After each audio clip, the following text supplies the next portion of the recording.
Muy buenos días a todos y todas una vez más. En nombre de la Red de Energías Renovables de la Plataforma del Conocimiento Expertos en Red OLADE, les agradecemos su participación en este webinar, donde trataremos el tema Mercado de Carbono Voluntario y Electrificación Renovable. Este webinar estará a cargo de la consultora de energías renovables de Microsoft International, Emily Etienne, coordinadora del presente estudio. Emily Etienne es máster en Relaciones Internacionales por la Sorbona.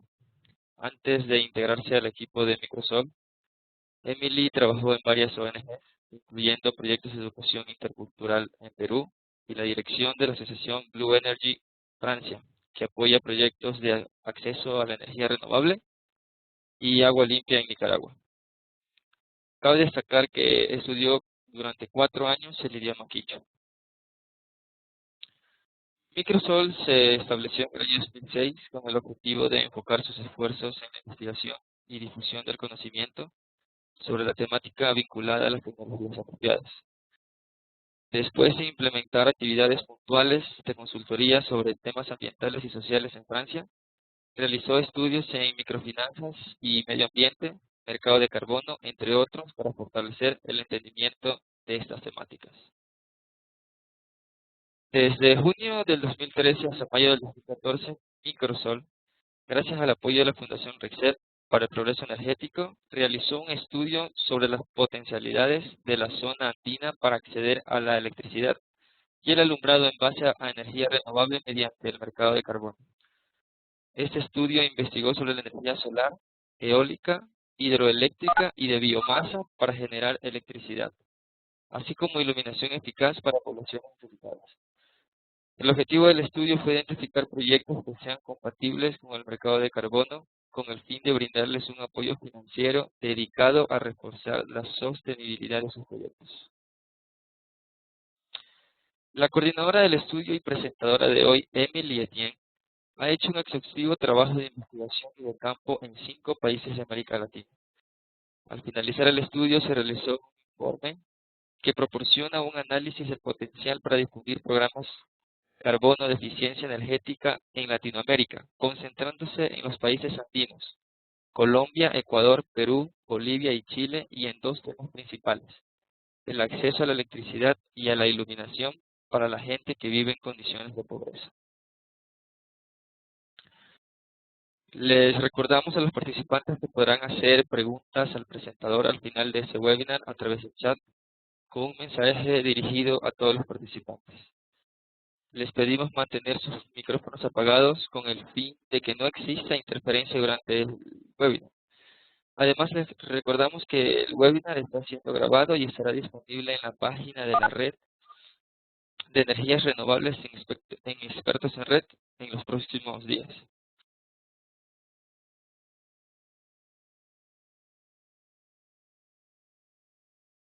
Le damos la bienvenida a la consultora Emilia Etienne y damos inicio a este webinar. Adelante con su presentación, Emilia. Buenos días a todos y bueno, gracias por su venida virtual al webinar. Voy a compartirles el PowerPoint de presentación. Bueno, si no me escuchan bien, quizás se pueden anotar en el chat y intentaré hablar más fuerte. Emily, ¿podría acercar su micrófono un poquito más? Ya, ¿está mejor así? Un poco mejor, sí. Ya.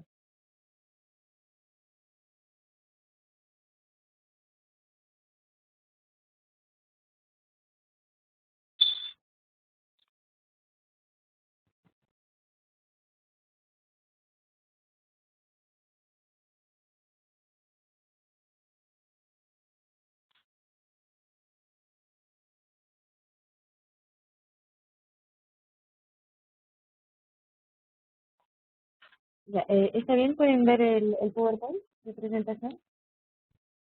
Sí, sí se puede ver, Emily. Muy bien, entonces vamos a empezar. Entonces, ¿cómo lo presento a Ricardo? El tema principal de este webinar es presentarles un estudio que hicimos sobre la posibilidad de usar los mercados de carbono para apoyar proyectos de electrificación urbana. Entonces, una breve presentación de nosotros. Microsol es una empresa social que fue fundada por franceses y bueno, yo soy parte de la oficina de Microsol Perú y nuestra meta es de facilitar el acceso al mercado internacional de carbono para poder fomentar proyectos sociales que tienen también a la vez un impacto ambiental, y que el impacto ambiental nos permite conseguir recursos a partir de los bonos de carbono. Bueno, en pocas palabras, Microsol son hoy básicamente tres oficinas, una pequeña en Francia que gerencia aspectos administrativos, una en Perú, en Lima, y también una en México. Bueno, pudimos desarrollar el primer programa de fogones ecológicos en el mercado en el mercado de carbono a nivel mundial en Perú, porque es en Perú donde pues, empezamos nuestras actividades. Y gracias a este programa de actividad en el mercado de carbono, pudimos recaudar 2 millones de dólares para apoyar proyectos que abarcan más de 100.000 vecinos en el Perú. También en América Central estamos viendo para apoyar también el tema de los filtros de agua. Bueno, no me voy a alargar más sobre la presentación de Microsol y vamos a entrar más en el tema de la presentación en sí. Entonces, primero les voy a presentar cómo funciona el mercado de carbono. Segundo, vamos a ver un poquito algunos proyectos de eficiencia energética que son elegibles al mercado de carbono. Les recuerdo que como Microsol, que se presenta como una empresa social, o sea, que siempre tiene el objetivo de alcanzar un impacto social más alto, estamos siempre hablando de proyectos que tienen un objetivo social. Bueno, veo que alguien, Sara, tiene problema para escucharme. Los demás me pueden escuchar, me podrían responder en el chat. Emily, te escuchamos, pero poco bajo. Ya. Bueno, voy a intentar hablar más fuerte porque en el micrófono ya estoy al máximo. Ok. Bueno, y como tercera parte, entonces le vamos a presentar el estudio en sí, o sea, los resultados que no pudimos ver, si podemos usar el mercado de carbono para proyectos de electrificación rural.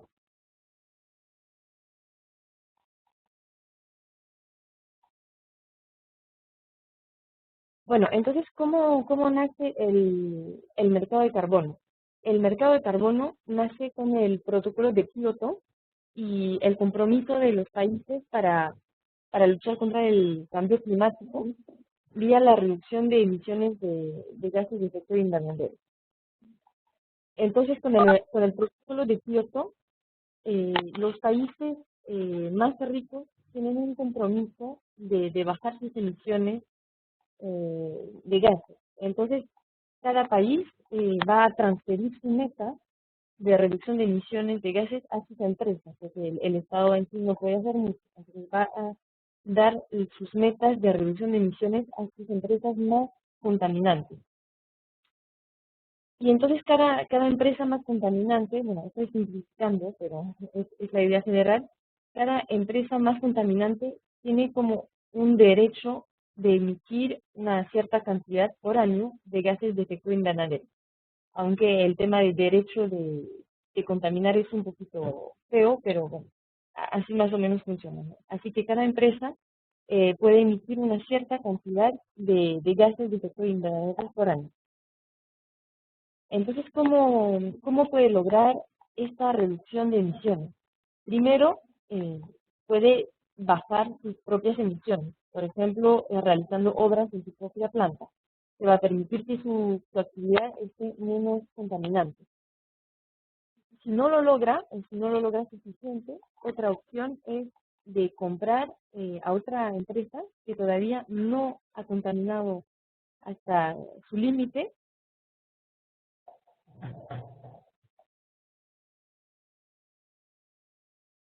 Ya, si otra empresa no ha alcanzado su límite, la empresa que ha contaminado demasiado puede comprar a esta otra empresa, la que todavía no ha alcanzado su límite, puede comprar unos derechos de emisión.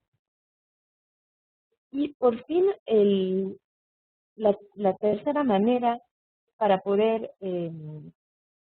para que la empresa pueda alcanzar su meta de reducciones de emisiones es de apoyar otro proyecto que no tenga nada que ver en otro país que esté bajando emisiones. Por ejemplo, una empresa en Francia puede apoyar un proyecto de energía eólica en Ecuador, ya que el proyecto eólico está bajando las emisiones y así la empresa francesa puede lograr su meta. Todo eso parte de la idea de que el calentamiento, como bien lo dice, es global, o sea que una emisión, o sea, si bajamos una emisión en Ecuador o en Francia, al final el impacto en el cambio climático es el mismo. Entonces, esta tercera modalidad para las empresas se llama el Mecanismo de Desarrollo Limpio, MDL.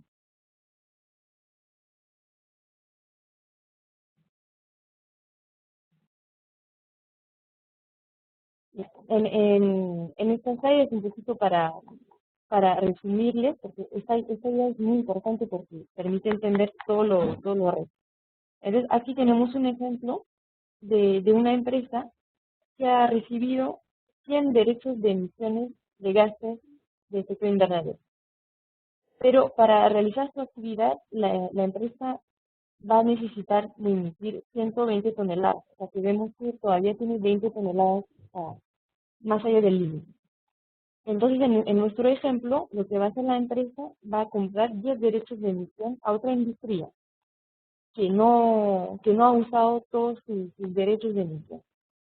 Pero todavía le faltan 10 toneladas de gases de efecto invernadero que tiene de más y que tiene que compensar porque si no va a pagar la multa. Entonces, esta empresa puede decidir, por ejemplo, apoyar un proyecto de cocinas mejoradas en Latinoamérica, un proyecto que por su lado está bajando 10 toneladas de gases de efecto invernadero. Y así nuestra empresa, la primera empresa, está logrando su objetivo. Otro slide para otra vez resumir. Entonces, el mercado de carbono nos permite poner en relación, por un lado, entidades, empresas que necesitan compensar las emisiones de sus actividades y, por otro lado, proyectos que permiten reducir las emisiones de carbono. Y en este mercado, lo que se intercambia es a la vez, bueno, dinero, o sea que la empresa que quiere bajar sus emisiones va a financiar el proyecto que baja las emisiones y por su lado, el proyecto que baja las emisiones lo que va a intercambiar es un bono de carbono, que es algo virtual. Y un bono de carbono es un certificado que dice que se ha bajado 1 tonelada de gases de efecto invernadero, equivalente a CO2. Ya, entonces, ahora hemos hablado más que todo del mercado obligatorio, que está ligado al protocolo de Kioto. Pero además del protocolo del mercado obligatorio, donde, como vimos, las empresas están obligadas a compensar sus emisiones, porque si no van a pagar multas, hay otro mercado paralelo que se llama el mercado voluntario. Entonces, en el mercado voluntario, como bien lo dice su nombre, en el mercado voluntario tenemos empresas que no tienen ninguna meta por cumplir, pero que de manera voluntaria van a querer compensar su huella de carbono, sea por tema de responsabilidad social o por tema de comunicación. Entonces, la diferencia, bueno, vemos que en el mercado oficial lo que se intercambia son CER, que son eh, reducciones de emisiones certificadas, y en el mercado voluntario se intercambian RED, que son emisiones de reducciones voluntarias. Pero, bueno, eso no es lo más importante. Lo que vamos a ver que es más importante son las diferencias en el funcionamiento de estos dos mercados. Entonces, ¿cuáles son las diferencias entre el mercado oficial y en el mercado voluntario? Entonces, como vimos, el mercado oficial o mercado obligatorio está ligado al protocolo de Kioto, o sea que pasa por las Naciones Unidas. Al contrario, en el mercado voluntario es un poquito más flexible y no está ligado tan directamente con las Naciones Unidas, lo que significa que va a haber una ausencia de intervención de las Naciones Unidas en el momento de registrar el programa o de emitir los bonos de carbono. Va a haber también una ausencia de intervención del país huésped, porque con el mercado obligatorio siempre tiene que dar su visto bueno una institución del país huésped, que muchas veces en el Ministerio de Ambiente. También en el mercado voluntario, por todas estas razones, el tiempo y el costo para ingresar al mercado de carbono van a ser reducidos. Porque como vamos a ver más tarde, uno de los desafíos con el mercado de carbono es que hay costos para poder ingresar al mercado. También el mercado voluntario se caracteriza por una mayor flexibilidad y una menor riesgo en el precio de venta. Este aspecto en el precio de venta es muy importante, porque en el mercado obligatorio, el mercado oficial, el precio depende de mecanismos de mercado, es una bolsa de valor. O sea que uno no puede influir en el precio de venta de la tonelada de carbono. Al contrario, en el mercado voluntario se negocia el precio entre el proyecto que implementa, o sea, el implementador del proyecto, por ejemplo, de energía eólica, y la empresa que va a comprar. O sea que es una negociación directa entre la empresa que compra y el proyecto que vende sus bonos de carbono. Lo que significa que aquí los actores, sobre todo los desarrolladores de proyectos, pueden tener una cierta margen de flexibilidad para poder tener ingresos más altos a la hora que venden bonos de carbono. Y como le decía, eso es un tema importantísimo porque ahora mismo la tonelada de carbono en el mercado oficial está muy baja, y lo que significa que hay que el mercado está bastante mal porque los desarrolladores de proyectos no tienen mucho incentivo para vender sus toneladas de carbono porque no valen casi nada. Cuando en el mercado voluntario todavía se puede conseguir precios más altos. Para darle una idea, con Microsol trabajamos con un precio de $10 la tonelada de carbono. ¿Y por qué es así? Es porque podemos explicar a nuestros compradores, a las empresas que compran los bonos de carbono, que los proyectos que están apoyando son proyectos que a la vez de generar una reducción de emisiones de gases de efecto invernadero, también tienen un alto impacto social. Entonces, con eso podemos negociar precios más altos, lo que no sería posible, por ejemplo, en el mercado oficial. Entonces, es por eso que más allá vamos a hablar nada más del mercado voluntario, porque es el mercado en el que trabaja Microsoft por todas estas razones. Pero bueno, era también importante que entiendan bien también de dónde surge este mercado. Y entonces, ¿de qué sirven los bonos de carbono? Entonces, entendimos que un proyecto, por ejemplo, de cocinas mejoradas en Perú, se puede registrar en el mercado de carbono para vender sus bonos de carbono a una empresa. O sea que va a recibir recursos financieros por su proyecto que corresponden a la reducción de emisiones de gases de efecto invernadero. Y entonces, ¿qué, qué genera como beneficios para, para el proyecto? Entonces, obviamente, como ya les comenté, va a generar recursos para actividades de largo plazo. Y insisto sobre el tema de largo plazo, porque el mercado de carbono tiene esta característica que se va a generar bonos durante un periodo de 7-8 años y los recursos van a venir cada año, obviamente siempre que las instalaciones estén funcionando. O sea que cada año vamos a calcular cuántas toneladas está ahorrando el proyecto y así vamos a generar cada año recursos. O sea que ya no es un recurso para 2 o 3 años, sino para un periodo más largo. Entonces, brinda un financiamiento de largo plazo que, como bien sabemos, muchas veces es difícil de obtener, lo que hace que muchas veces después del periodo de implementación del proyecto ya nadie vuelve al proyecto y ni sabemos si todavía las instalaciones están funcionando. La otra ventaja del mercado de carbono es que para certificar la generación de bonos de carbono van a llegar una verificación externa, auditores que son externos y que entonces van a poder ayudar a mejorar el proyecto. Entonces vemos que gracias al mercado de carbono tenemos la posibilidad de mejorar las prácticas del proyecto a largo plazo gracias a una certificación independiente de calidad que nos va a generar también financiamiento de largo plazo. Entonces, es realmente la posibilidad de aumentar el impacto de su proyecto. Entonces, ¿cómo se entra al mercado de carbono? Entonces, ya les adelanté un poquito que tiene costos y también que toma tiempo. Entonces, aquí pueden ver un poquito el círculo para poder llegar a la emisión de bonos. La emisión de bonos es la etapa final cuando se emiten los bonos que después se van a vender y vamos a poder generar recursos.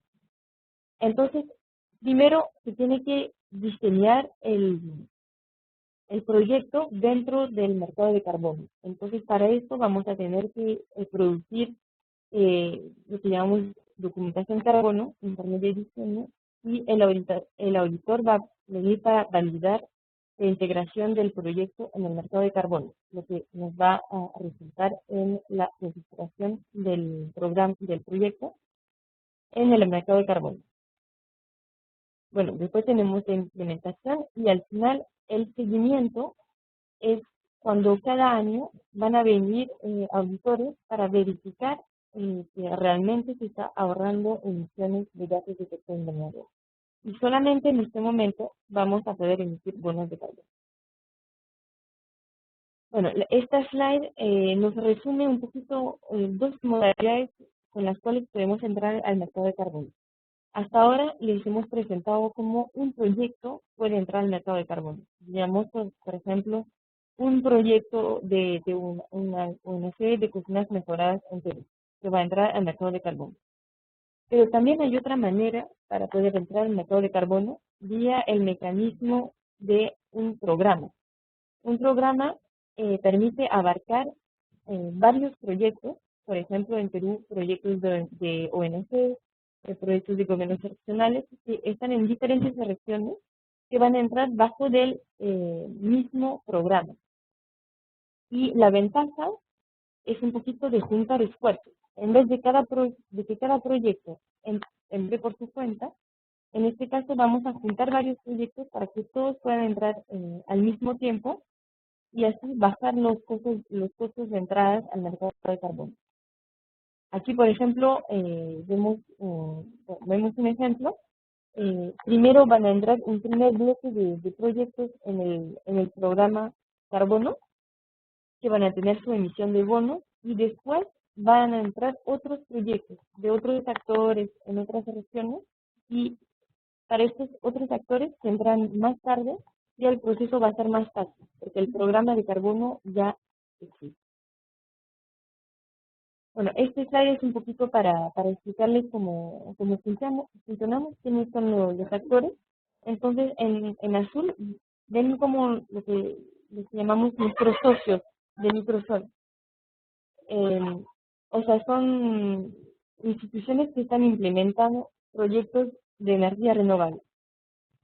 Entonces, la entidad coordinadora, en este caso, por ejemplo, es Microsol, que va a articular todos estos socios con los auditores que vienen a verificar las emisiones, el Gold Standard, que es un instituto que permite dar la metodología de cálculo de reducción de las emisiones, y también con los compradores, que son los que van a comprar los bonos de carbono.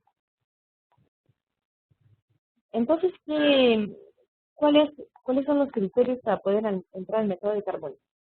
Primero, se tiene que demostrar que el mercado de carbono, o sea, los financiamientos, los recursos brindados por el mercado de carbono van a poder eh, aumentar o que por lo menos que son necesarios o que van a aumentar la reducción de emisiones. O sea, podemos demostrar o que el proyecto no se hubiera hecho sin el mercado de carbono o que gracias al mercado de carbono vamos a poder generar mayor reducción de emisiones. El segundo punto, bueno, que es bastante básico, pero es que no simplemente se trata de instalar cocinas mejoradas de paneles solares, sino que también tenemos que verificar que realmente están en buen estado y que la gente lo está usando. Porque si la gente tiene su panel solar, pero que sigue usando su generador diésel, entonces en este caso, aunque tengamos el panel solar, no hay una reducción de emisiones de gases de efecto invernadero. Y por fin, que no es un criterio en sí, pero es ver si el proyecto va a ser rentable en el mercado de carbono. Como les comenté, entrar en el mercado de carbono tiene costo. Y los ingresos, ¿de qué dependen? Dependen de la cantidad de bonos que se van a emitir. Y esta cantidad de bonos está ligada directamente al tamaño del proyecto, o sea, al número de instalaciones. Entonces vamos a tener que verificar que las ganancias, la cantidad de bonos que se emiten va a ser más alta que el costo para ingresar al mercado de carbono. Bueno, esos son los principales requisitos para ingresar al mercado de carbono. No voy a hablar mucho de ello, pero como lo vimos, es necesario mandar documentación de monitoreo y también de pasar por el proceso de certificación. Y aquí tienen un pequeño resumen de las principales tareas. Primero, lo primero que se tiene que hacer, que todavía no lo he mencionado, es la realización de la consulta pública local, que permite verificar que el proyecto tiene buena aceptación con todos los actores, porque no solamente vale disminuir la cantidad de emisiones de efecto invernadero, sino también comprobar que el proyecto no tiene impactos negativos. Bueno, tampoco me voy a perder mucho con este tema, porque lo tendrán con el PowerPoint. Bueno, ahora vamos a pasar un poquito a la parte más práctica y ver cuáles son los proyectos que son elegibles al mercado de carbono. Insisto realmente en este tema que no vamos a ver todos los proyectos que son elegibles, porque son muchos, pero vamos a ver en prioridad proyectos que tienen un impacto social y segundo, proyectos con metodologías con las cuales ha trabajado Microsoft, que tampoco van a tener un panorama completo, pero van a tener un panorama bastante amplio. Entonces, un ejemplo de proyecto que es elegible es el proyecto de cocina mejorada. Es el proyecto que como Microsoft hemos desarrollado desde ya varios años. Entonces, en la situación antes del proyecto tenemos familias, hogares que cocinan con fogones que son muy ineficientes y que consumen mucha leña. Y en el proyecto vamos a ver cocinas mejoradas que entonces están ahorrando leña y por lo tanto se están ahorrando emisiones de efecto invernadero. En promedio, una cocina mejorada permite reducir de 1 tonelada de gases al año. O sea, por familia vamos a emitir un bono de carbono, que ya representa 1 tonelada de reducción de emisiones.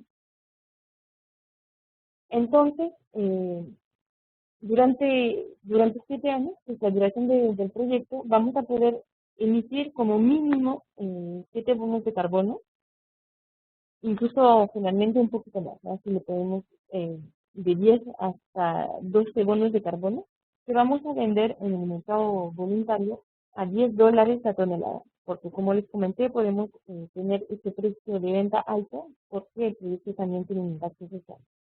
Eso significa que la cocina va a tener un ingreso adicional de $100 gracias al mercado de carbono.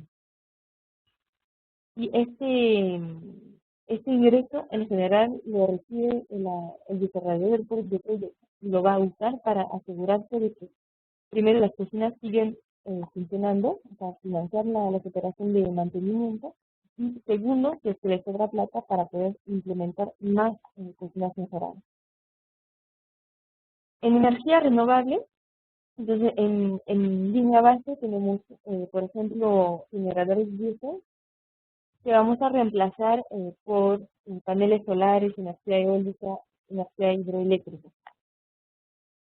Aquí cabe mencionar que hay estas metodologías que nos permiten, aunque la familia no tenga un generador diésel, o sea, que no tenga nada que se está iluminando con vela o mechero, nos permite calcular que si lo hubiera podido, hubiera utilizado un generador diésel. Entonces, si le ponemos un panel solar, vamos a comparar la reducción de emisión del panel solar no con las velas, sino con un generador diésel, que hubiera usado la familia, que hubiera tenido los recursos económicos. Entonces, en este caso, vemos que podemos emitir más o menos un bono de carbono por kilowatt instalado. Entonces, bueno, en la zona andina, en general, se instalan entre 50 watts hasta 100 watts por familia, lo que significa que con 10 familias vamos a poder generar un bono de carbono al año. Entonces, ya pueden ver uno de las diferencias con las cocinas. Con las cocinas estábamos emitiendo un bono de carbono al año por familia, cuando aquí, con energía renovable, vamos a necesitar 10 familias de bajos recursos para generar un bono de carbono. Entonces, ya estamos viendo que el tamaño del proyecto para lograr la misma fuente de recursos económicos va a tener que ser más o menos 10 veces más grande. Otro tipo de proyectos son las lámparas solares. En este caso comparamos con un escenario de mechero y la linterna solar más o menos nos va a poder generar un bono de carbono durante 7 años. O sea que más o menos vamos a tener $10 por lámpara durante, o sea, después de 7 años. Siempre comprobando que todavía está funcionando la instalación. Otro tipo de proyecto que también puede ser elegible es reemplazar como los focos por focos plásticos por focos ahorradores. Y en este caso vamos a generar 0.25 bonos durante 10 años. O sea que vamos a recibir $2 o $3 por bombilla después de un plazo de 10 años. Bueno, ahora vamos a pasar a la última parte, que es presentar el estudio que hemos hecho en la zona andina durante el año pasado hasta fines de mayo. Bueno, entonces, ¿cuál fue nuestro objetivo? Nuestro objetivo fue saber si podíamos desarrollar un nuevo programa en el mercado de carbono para apoyar proyectos de electrificación rural o de iluminación. Entonces nos enfocamos en 4 fuentes de energía, que son la energía solar, la energía hidro, la energía eólica y la energía de biomasa por biodigestores. Siempre con la electrificación. Les menciono esto porque los biodigestores, por ejemplo, no vimos el tema de biodigestores para cocción. Estos beneficios los vimos no, por ejemplo, proyectos centrales hidroeléctricas grandes para abastecer el país, sino siempre proyectos de tamaño más pequeño para poder electrificar a comunidades rurales en situación de pobreza. El estudio se enfocó en 5 países de la región andina, que son Colombia, Ecuador, Perú, Bolivia y Chile. Y bueno, el estudio de campo tuvo lugar de junio de 2013 hasta febrero de 2014 y con el apoyo de la Fundación Rexel que financió todo el estudio. Entonces, ¿cómo trabajamos? Entonces, para saber si se puede desarrollar un programa en el mercado de carbono, primero necesitamos saber si la gente necesita de un proyecto de electrificación rural. Porque obviamente si todos ya tienen acceso a la electricidad, no va a haber proyectos. Entonces no los vamos a registrar en el mercado de carbono. Entonces, lo primero es ver la necesidad, cuántas personas básicamente necesitan acceso a la electricidad. Después, tenemos que ver si existen soluciones, porque el mercado de carbono no está aquí para inventar nuevas soluciones técnicas, sino que las soluciones técnicas ya tienen que existir. También analizamos el marco legal de los países para saber si en el país es posible entrar al mercado de carbono, o si hay unas barreras. Y entonces todo esto nos permitió saber si hay proyectos de electrificación y de iluminación que podríamos registrar en el mercado de carbono.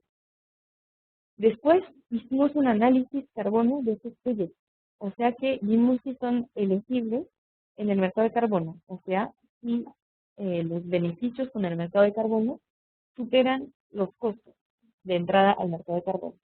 Y por fin, eso nos permitió concluir sobre el potencial eh, del mercado de carbono para apoyar proyectos de electrificación rural en la zona andina. Entonces, primero, ¿cuáles son las necesidades de electrificación en los países andinos? Aquí tienen un pequeño mapa. Les recuerdo que siempre hablamos de hogares rurales porque hemos considerado que en las zonas urbanas la solución que es privilegiada es la extensión de redes. Y siempre hemos visto estadísticas de poblaciones rurales donde es más probable que sean electrificadas por medio de energía renovable. Entonces, vemos que el país eh, con el mayor porcentaje de hogares rurales que no tienen acceso a la electricidad es Bolivia, donde tiene todavía el 36% de hogares rurales que no tienen acceso a la electrificación rural. Sin embargo, es en Perú donde hay mayor número de hogares que no tienen acceso a la electricidad. Es muy lógico porque Perú tiene una población que es mucho más numerosa que Bolivia.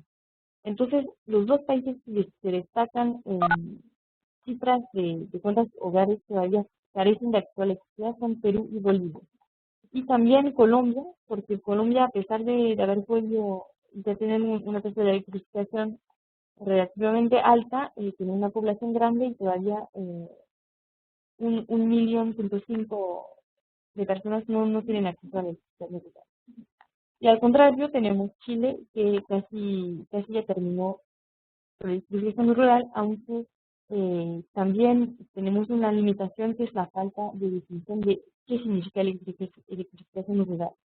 Por ejemplo, en Chile hemos visto casos de que pueblos que son considerados como electrificados, pero tienen electricidad solamente 3 horas al día y a veces hay algunos días de la semana donde no hay electricidad porque simplemente ya se terminó la reserva de diésel y entonces no hay electricidad. Y entonces hay esta limitación siempre con las estadísticas y cuál es la definición. Si es que podemos considerar que una persona que tiene 3 horas de electricidad al día realmente es electrificada, porque obviamente no va a poder desarrollar, por ejemplo, actividades productivas durante el día. Pero bueno, con esta limitación todavía hemos trabajado con estadísticas. Y entonces hemos analizado, como les venía diciendo, también el lado técnico, o sea, cuáles son las soluciones que existen para responder a estas necesidades. Y hemos hecho una pequeña comparación, bueno, que es bastante simplística. En el estudio ya está más detallado, pero aquí no podemos entrar en los detalles. Y también a recordarles que aquí hablamos de las soluciones más comunes. Sé que hay proyectos pilotos, por ejemplo, de hidro, que todavía funcionan diferentemente, pero hemos visto las soluciones más comunes para cada tecnología. Entonces, lo que vemos es que la energía solar, los paneles solares, es la energía más costosa, pero que tiene la ventaja de poder implementarse en casi cualquier zona de la zona andina, gracias a radiaciones solares bastante altas. En la última columna, lo que pueden ver es el tema de las linternas solares. O sea, estas linternas que funcionan, por ejemplo, con linterna solar. Entonces, en este caso eh, tenemos un costo reducido porque es solamente una linterna. También tenemos la ventaja de que haya sol en todas partes. Al contrario, con con las soluciones eólicas y hidroeléctricas, el problema que tenemos es que todavía falta a nivel de los países em, mapas de viento y de agua detalladas, o sea, detalladas a nivel de una comunidad. Entonces eso nos dificulta para poder saber cuántas turbinas de viento, por ejemplo, se pueden instalar en un país, porque no tenemos a nivel tan detallado, no tenemos la información. En cuanto a la energía de biomasa, aquí sí podemos saber más o menos dónde están los recursos, eh, que son, por ejemplo, mucho más abundantes en la selva, eh, pero tenemos la limitación también de la temperatura, ya que es una tecnología que funciona mejor en zonas de temperatura alta como la selva. También hemos visto si las soluciones se pueden instalar de manera aislada o en mini red. Entonces vimos que con la microelectricidad en general se instala en comunidades donde las casas son bastante agrupadas, lo que nos genera otra limitación es que encontrar una comunidad donde las casas estén lo suficientemente cerca, lo que no siempre es el caso. Es el mismo con el biodigestor. Con el biodigestor les recuerdo que hablamos aquí de biodigestor para generación de electricidad, o sea, y que para generación de electricidad ya necesitamos un biodigestor bastante grande. De verdad en la zona solamente hemos visto un ejemplo en la selva peruana, donde son biodigestores de 70 metros cúbicos. Pues no hablamos de biodigestores familiares, porque en este caso obviamente no necesitamos casas agrupadas, pero eh, tampoco podemos crear electricidad. Un ejemplo sería muy caro, crear electricidad para cada familia con un biodigestor personal. Y finalmente analizamos un poquito la facilidad de uso, o sea, si hay barreras culturales para poder usar la solución. Y vimos que con la energía solar es bastante fácil de usar, al contrario, al otro extremo del biodigestor, porque hay que nutrir su biodigestor cada día, lo que obviamente es un poquito más difícil. Y también que el otro tema es que en algunos casos hay que manipular bostas o guano que por razones culturales obviamente no le agradan a nadie.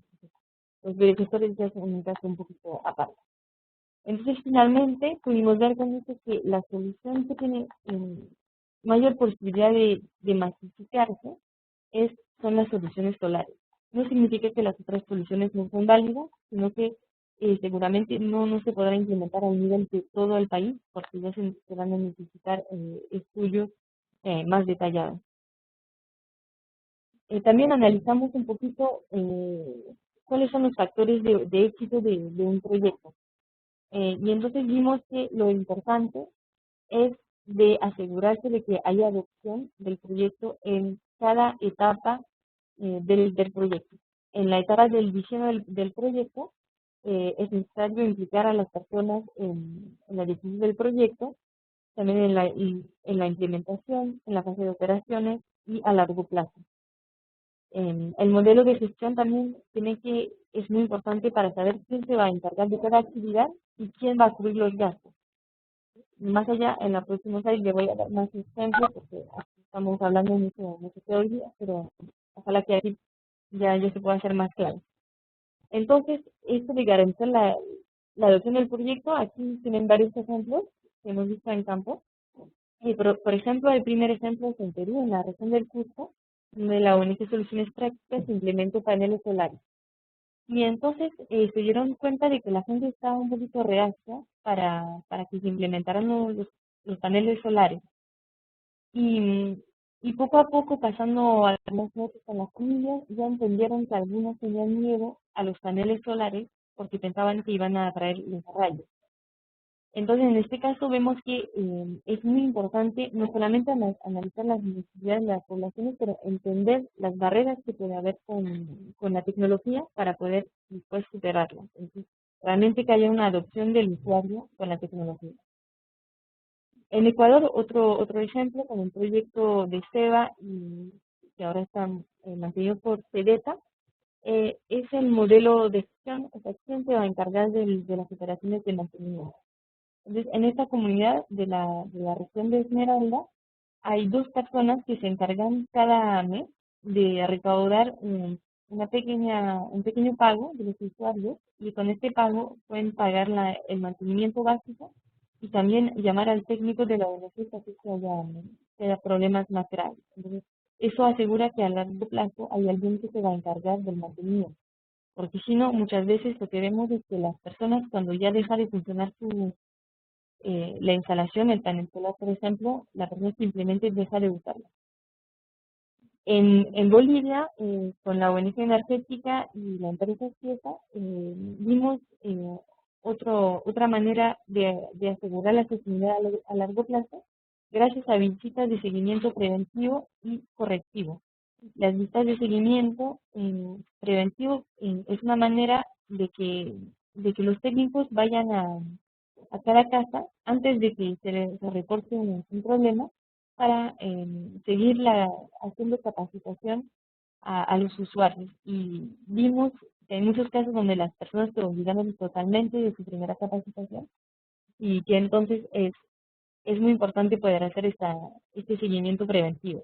Y además de esto, tienen visitas correctivas, que ya esto es una vez que les llama los usuarios. Entonces, en estos tres ejemplos, vemos que hay un esfuerzo para garantizar que el proyecto sea sostenible y que haya una adopción de los usuarios con la tecnología, gracias a estudios antropológicos o gracias a la participación de la comunidad en un comité para mantenimiento o gracias a una capacitación a largo plazo.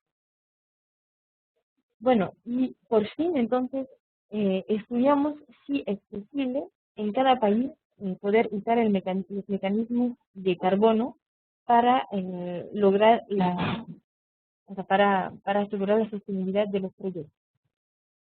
Entonces, primero, como lo vimos, es analizar las necesidades en cada país. Entonces, no es una sorpresa, Perú es el país donde son mayores las necesidades, seguido por Bolivia y Colombia. Después vimos que el mercado de carbono es importante para el gobierno. Entonces, en Colombia, Perú y Chile son países que ya tienen experiencia con el mercado de carbono, mientras que en Ecuador, por ejemplo, solamente se ha trabajado con el mercado obligatorio. Todavía no se ha trabajado con el mercado voluntario y el país está un poquito careciendo de experiencia en este tema.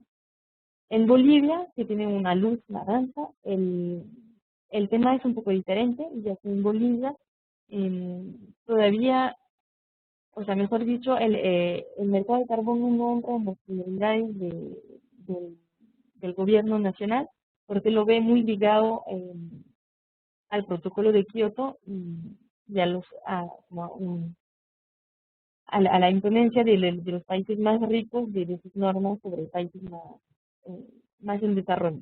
Entonces, en este caso tenemos más un enfoque político que no está totalmente abierto a este mecanismo. Después analizamos si existen proyectos elegibles a corto plazo. Entonces, como les comenté, todas las tecnologías que hemos visto pueden entrar al mercado de carbono, pero el tema es si van a generar suficientes recursos para poder compensar los gastos. Y entonces vimos que con proyectos de energía de electrificación rural, más o menos se necesita por lo menos 15.000 familias beneficiarias. Y vimos que un proyecto que tenga este tamaño, por el momento solamente existe en Perú, aunque todavía no existe, es la licitación que está haciendo el Ministerio de Energía y Minas para electrificar a 500.000 familias. Y a largo plazo, o sea, estudiamos un poquito cuáles serán los objetivos de cada país en términos de electrificación y vimos que casi cada país, aparte de Chile, eh, podría desarrollar proyectos con un tamaño suficiente en energía solar para que se pueda integrar al mercado de carbono. Y al fin que ven como los pequeños focos con proyectos de iluminación, hemos visto que esta tecnología está desarrollada bastante en Perú y Bolivia y que sería quizás posible ingresar futuros proyectos en el mercado de carbono con linternas solares. Bueno, les agradezco por su atención y creo que ya vamos a pasar al tiempo de las preguntas. Entonces creo que pueden escribir sus preguntas en el chat y ya les voy a Sí, responder cada Emily. una. Muchas gracias por su presentación, Emily. Mientras esperamos las preguntas a los participantes, les recordamos que podrán acceder a este webinar en el sitio de la Red de Energías Renovables de Expertos en Red. Y también les invitamos a participar en el foro. Vamos a esperar unos minutos hasta que nuestros participantes realicen sus respectivas preguntas. Muy bien.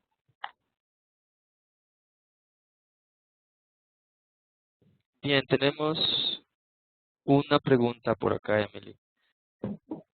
Muy bien. ¿Cuál es, de expertos en red, cuál es la incidencia de microsol en Guatemala?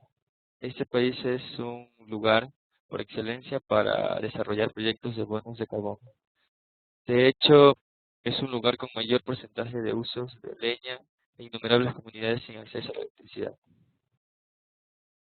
Bueno, es una pregunta muy interesante porque justo esta semana misma se llevó a cabo el primer foro latinoamericano de cocinas mejoradas y bueno, vinieron compañeros de Guatemala y nos comentaron que tienen un plan de implementar muchas cocinas mejoradas en el país. Y entonces ya estamos en contacto con el Ministerio de Energía para, bueno, todavía el proyecto no se ha implementado, pero ya estamos contemplando esta posibilidad y de hecho mañana porque todavía hay 3 personas del Ministerio de Energía que están en Lima actualmente y mañana nos vamos a reunir con ellos para ver cuáles serían las posibilidades. Es una pregunta de total actualidad. Ok. Eleazar Becerra nos pregunta, ¿qué tan rentables son los bonos hoy en día? Porque la empresa en la que trabajo no les presta atención y no dedicamos al desarrollo de granjas eólicas.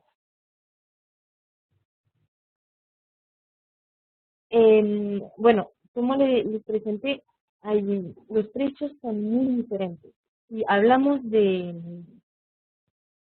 entrar al mercado obligatorio, efectivamente la rentabilidad es bastante baja. O sea, no se puede considerar el mercado de carbono para financiar el proyecto, sino con un aporte adicional.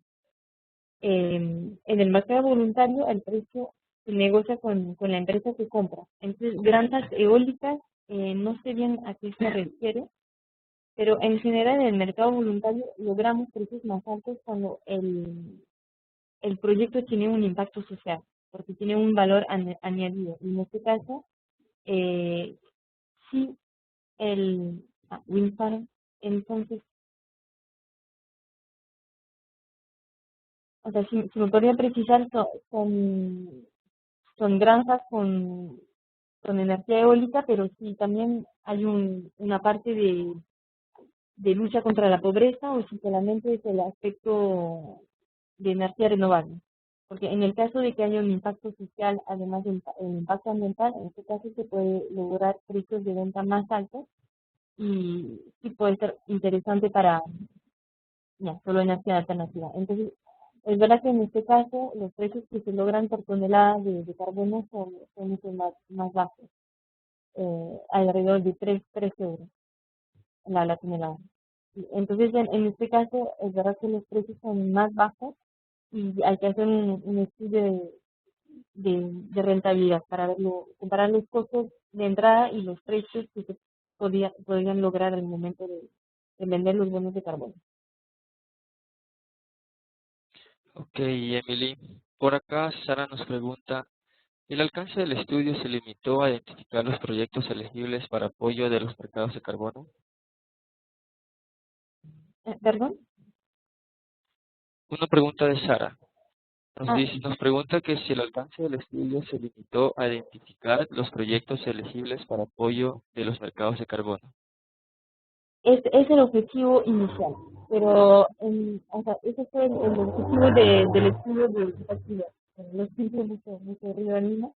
Pero en el estudio hay un enfoque mucho más alto que detalla cada tecnología, da una estimación de los costos para cada una.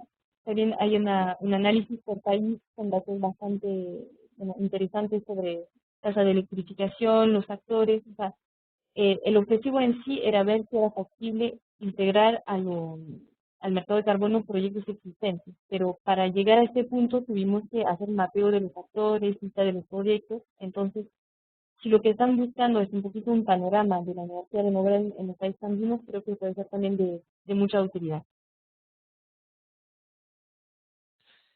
Emily Luis de Jesús nos pregunta, bueno, le pide que si podría repetir el valor del bono por tonelada. Sí, entonces el bono varía mucho según la calidad, o sea, la calidad social del proyecto. Nosotros como Microsol vendemos los bonos más o menos a $10 la tonelada porque trabajamos con proyectos de cocinas mejoradas que tienen un impacto en la salud y y en muchos aspectos como género y todo eso. Por eso podemos lograr este precio, pero en general el precio de venta es más bajo. Daniel nos escribe, hablando de microgeneración, tengo una serie de interesados para la generación eólica urbana en México con generadores de 200 a 1000 watts de potencia. Según análisis, se puede no solo sustituir el consumo familiar de electricidad, sino también reducir el consumo de gas al calentar el agua con energía que sobra al no consumirse. ¿Podría entrar ese tipo de generación urbana al mercado voluntario de carbono? Entonces, sustituir el consumo de gas no entra porque el gas emite muy pocas emisiones. Entonces, en este caso habría que destacar, o sea, no se podría considerar la sustitución del gas por la energía eólica, solamente la sustitución de energías más contaminantes como por ejemplo generadores diésel.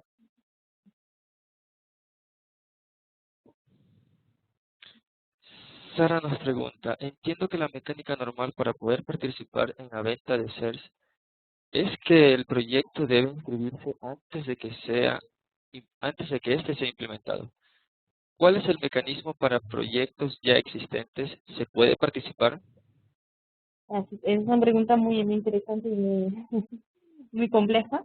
Entonces, se puede participar siempre que haya pruebas de que se haya considerado el mercado de carbono antes de la implementación. En- entonces, lo que hay es el tema de que hable un poquito de la adicionalidad y de la consideración previa. Significa que aunque el proyecto no ha estado registrado en el mercado de carbono antes de empezar, se puede buscar pruebas, por ejemplo, que la persona encargada del proyecto intercambió correos electrónicos o, o que asistió a una capacitación sobre el tema del mercado de carbono para comprobar que aunque el proyecto no haya sido registrado formalmente en el mercado de carbono, se había considerado antes de la implementación, o sea, que ya se había considerado el mercado de carbono. Es un tema un poquito complejo, de hecho antes era bastante fácil, o sea, no se aceptaban pruebas como correos electrónicos que mencionaban el tema nomás. Ahora las reglas están un poquito más rígidas y ya la prueba que se había considerado el mercado de carbono tiene que ser más fuerte, como tema de que el personal del proyecto se haya capacitado en tema de carbono. O sea, eso se ve directamente con el organismo que participa, con el Gold Standard en nuestro caso.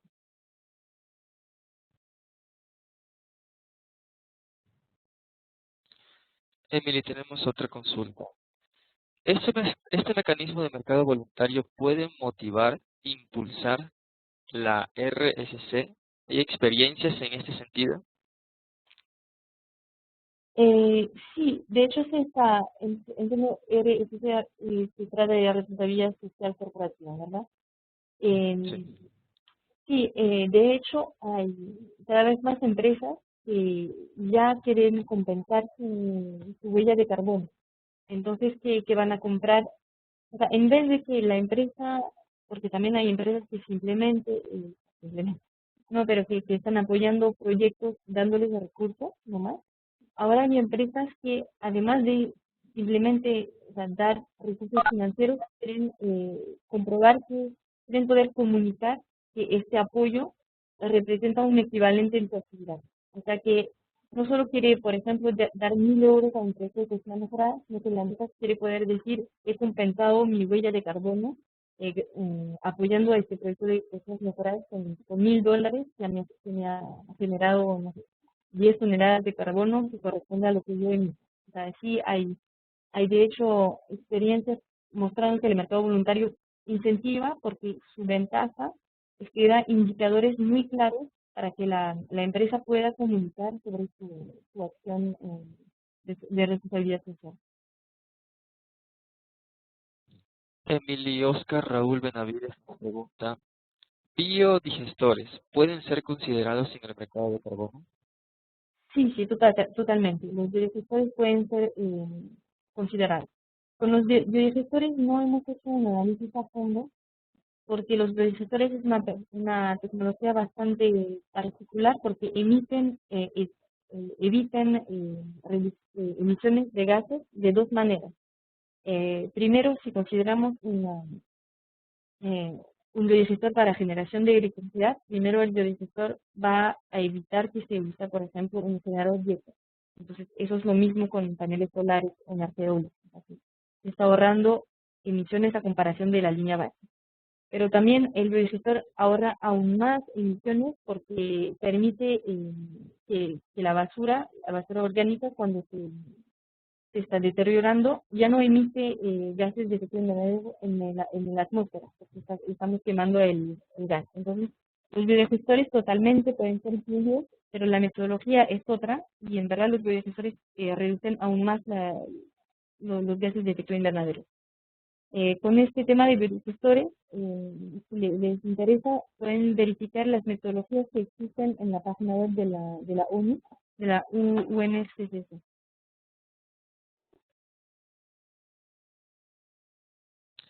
Muchas gracias, Emily. Con esa respuesta damos por finalizado este webinar. Le agradecemos por su presentación y sus respuestas, y a los participantes agradecerles también por su participación. Y muchas gracias Les a todos. recordamos, les recordamos que esta sesión está siendo grabada y será subida a la red de energías renovables de expertos en red. Muchas gracias, Emily. Muchas gracias a Ricardo y a toda la organización. Gracias. Muchas gracias, participantes, y que tengan un buen día. Hasta luego.